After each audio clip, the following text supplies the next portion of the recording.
guys, it's Ian and welcome to another video. Today we're doing something new. We are going to be going into another fanfiction story. This is a follow-up to Hermitcraft.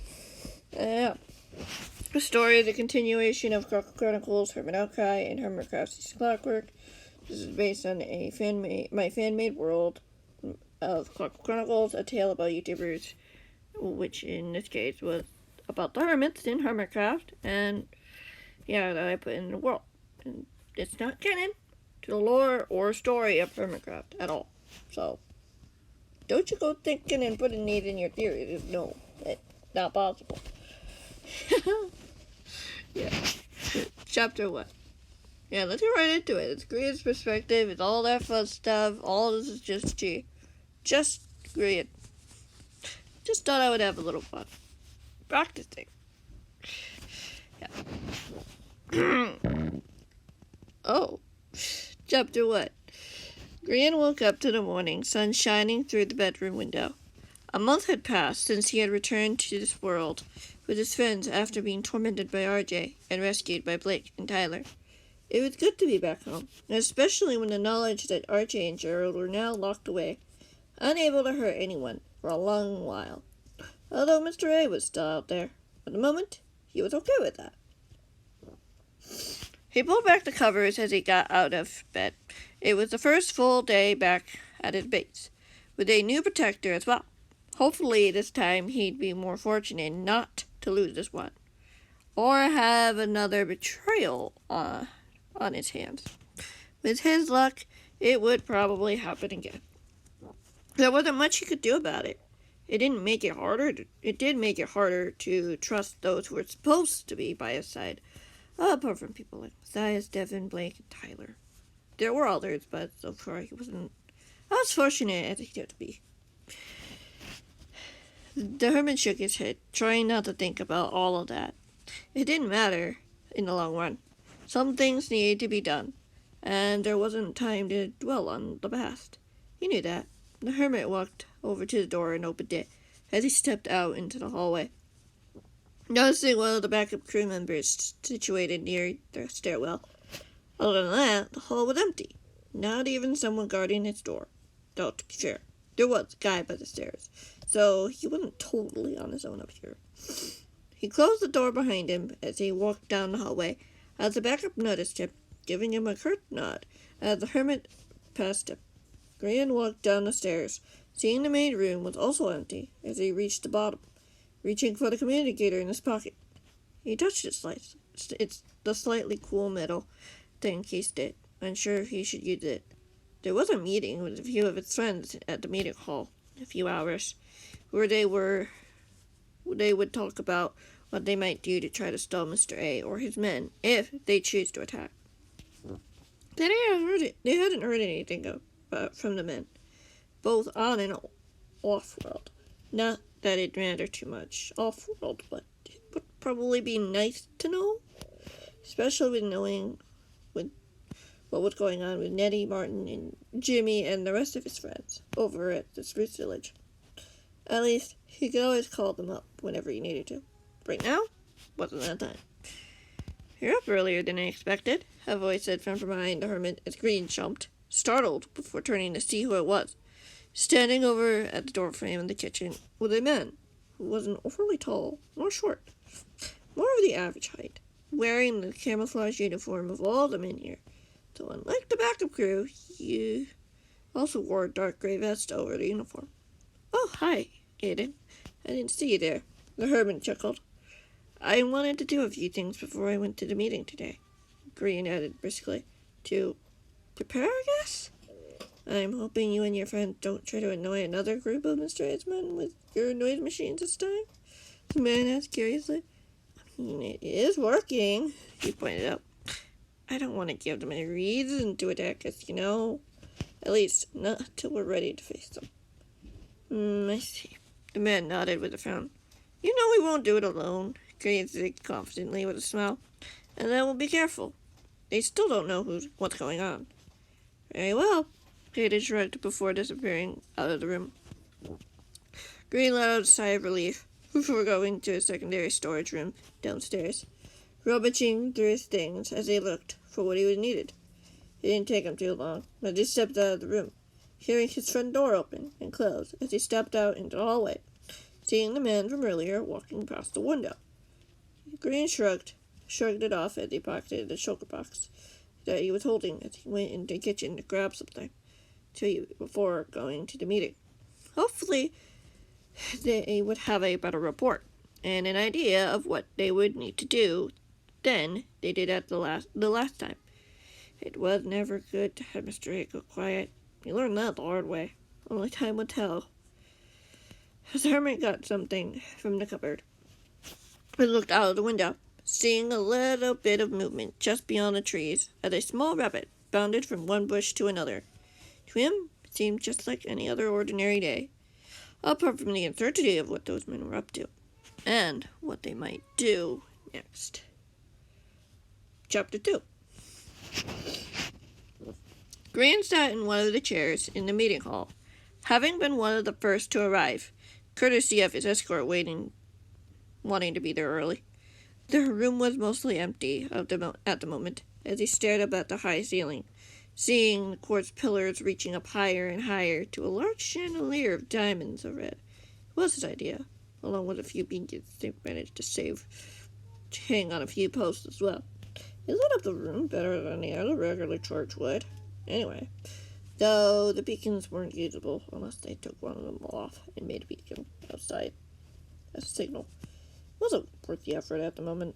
As he sat there, time seemed to slow down, alone in a room, as his protector, along with 2 backup crew members, patrolled the outside to ensure no one would get in or out without their knowledge.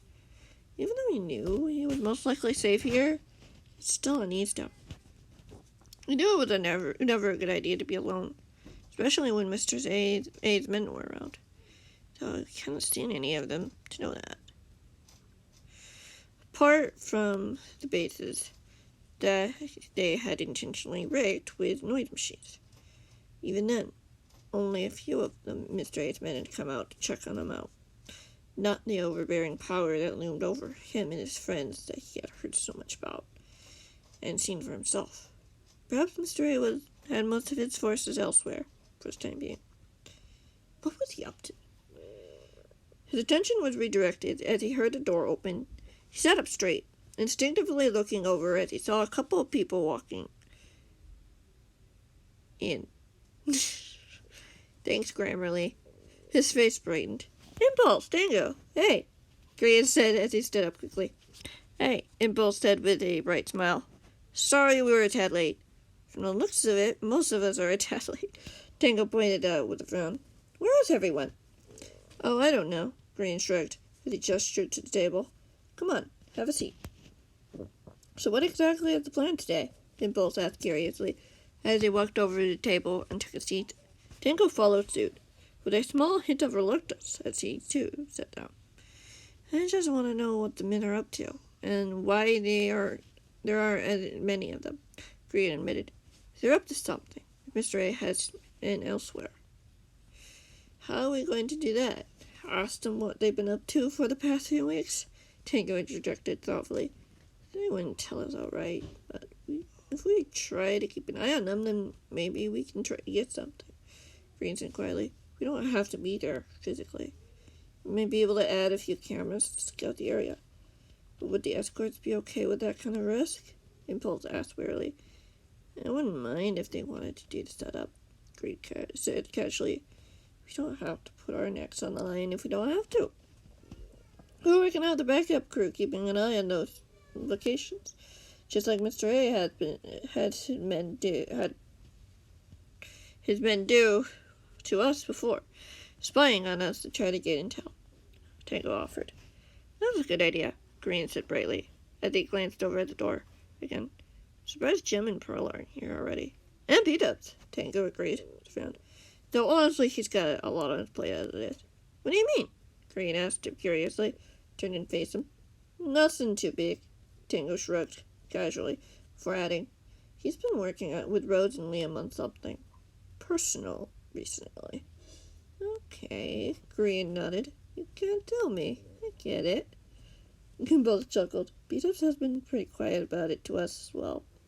He doesn't want many people to know what he's been up to doing. At least doing something, Shane replied. Eddie shook his head. He doesn't explain what's going on with Gem or Pearl. I can go well them up real quick, Impulse offered, as he took out his communicator quickly, looking over at the two of them briefly before getting to his feet. Give me a minute, okay?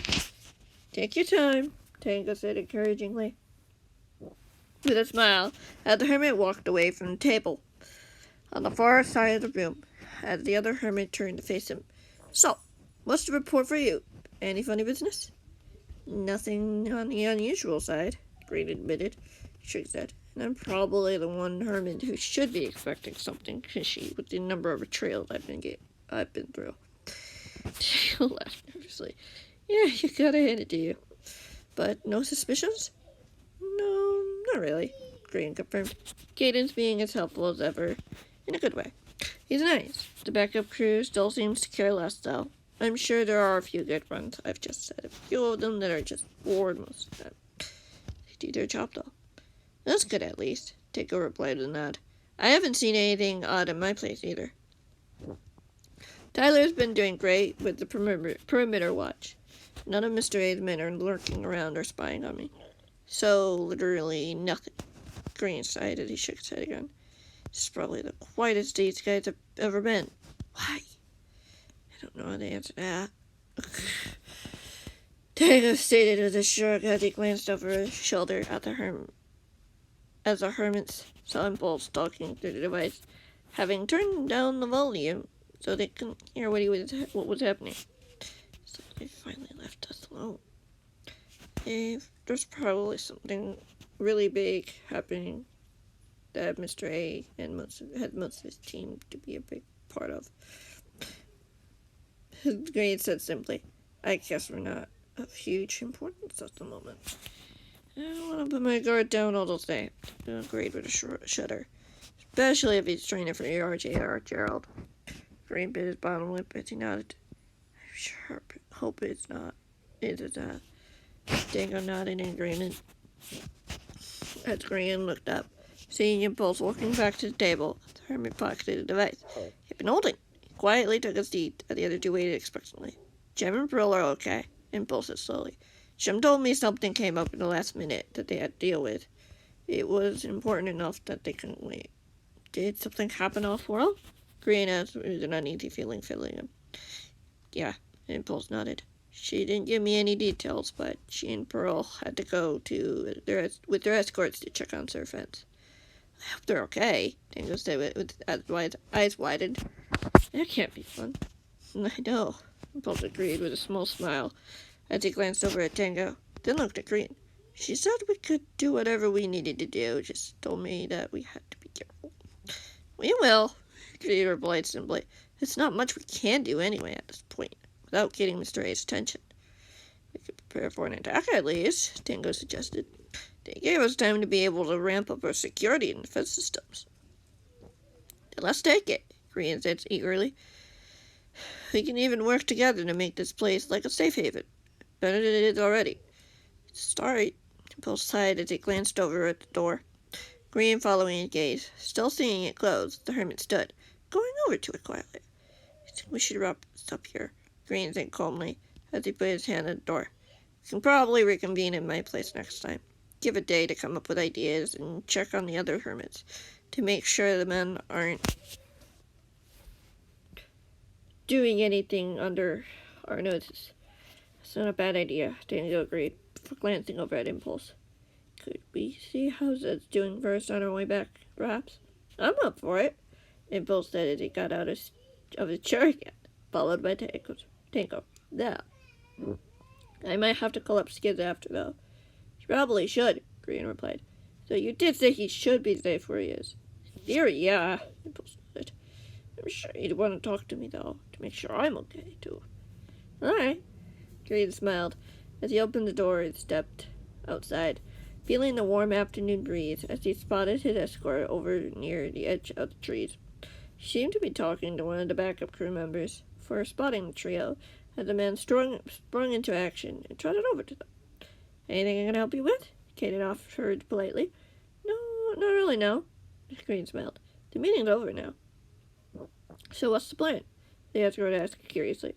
We'll talk when we get back to my place, Green offered, as he looked over his shoulder to see Impulse and Tango meeting up with their escorts before flying off towards Ned's base. The man didn't say anything as the hermit grabbed his rockets and launched up into the sky, heading straight back to his base in the hopes of doing a quick roll call on his communicator in privacy, mostly to make sure his friends at the Spruce Village were fine. Everything else could wait. Chapter 3. The hermit finally pulled out the communicator. I messed up that sentence. The hermit finally put the communicator down by the side table next to the armchair he'd situated himself in. As the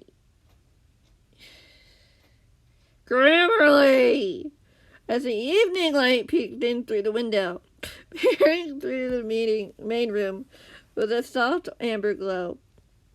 He'd done his best to check in on anyone he could over the last several hours, most of the time reconnecting with his friends in the Spruce Village or chatting with his fellow hermits. Everything seemed to be fine on his end, which was a good sign. He hadn't heard back from Tango or Impulse, however, much less from the girls. He shook his head as he got to his feet, spotting one of the backup crewmen passing by the window, their backs turned away from him, as he wasn't able to see his face. Not that he needed to. He walked over to the kitchen and took out something from the cupboard before going back to grab his device. His mind wandered as he pocketed the device, heading for the stairs as he listened to the silence. He started to climb up the stairs. Am I repeating myself here? Wondering whether or not he should turn on the security system for the night.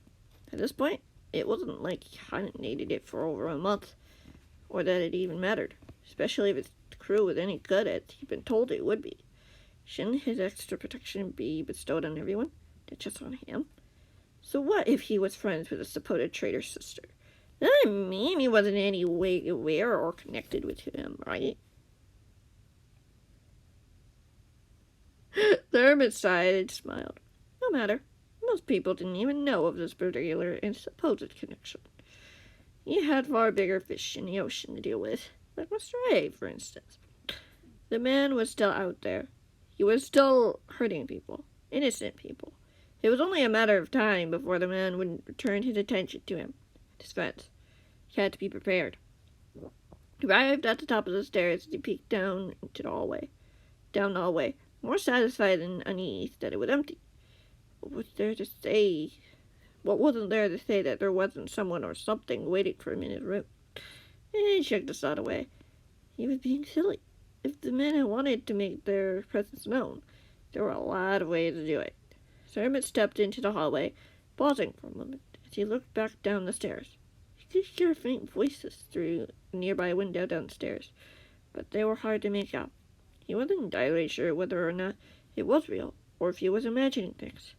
The hermit walked down the hall to his bedroom, stopping as he arrived at the door, putting an ear to the wooden surface as he listened for any sign of noise.